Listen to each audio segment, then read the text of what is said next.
Kemudian yang keempat yang berkaitan dengan saya juga setuju di sini disebutkan tadi tindak pidana yang berkaitan dengan emas itu. Bagi saya kan agak aneh ini Pak. Anehnya apa? 189 triliun Pak Menko. 189 triliun. Kemudian sudah ada langkah hukumnya tindak pidana kepabeanan. Yang kemudian itu diproses, kemudian malah dia dibebaskan.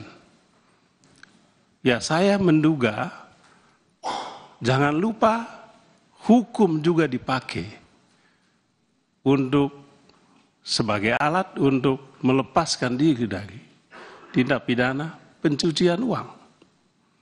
Itu satu. Yang kedua, saya menduga, ini dugaan saya ini bisa kita tindak lanjuti nanti Pak Suding dengan hak angket. Hak angket itu hak DPR, tidak membutuhkan persetujuan pemerintah.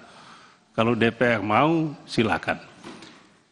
Kalau bisa kita tindak lanjuti soal emas 189 triliun ini. Ini dahsyat. Dan dugaan saya,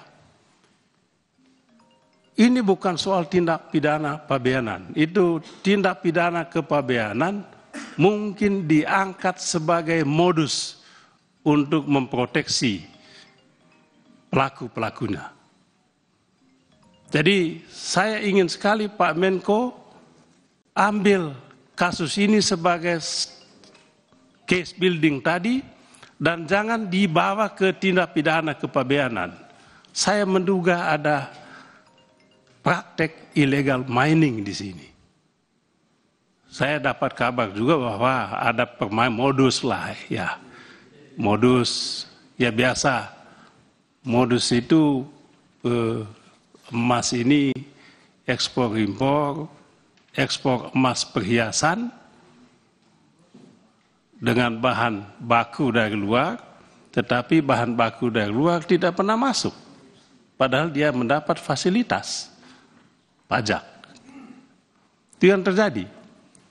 Jadi bahan baku yang masuk jauh lebih sedikit dari emas hiasan dia ekspor. Sehingga 2 kali dapat keuntungan dia.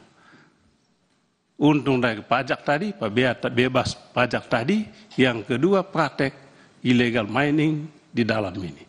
Dan saya rasa ini sudah menjadi modus pada umumnya. Saya kaget tadi ketika diulas itu soal tindak pidana kepabeanan. Wah ini terjebak ini. Kalau bisa aparat penegak hukum juga diperiksa. Kalau mau, kalau sungguh-sungguh ya. Tapi kalau tidak sungguh-sungguh ya habis di situ saja.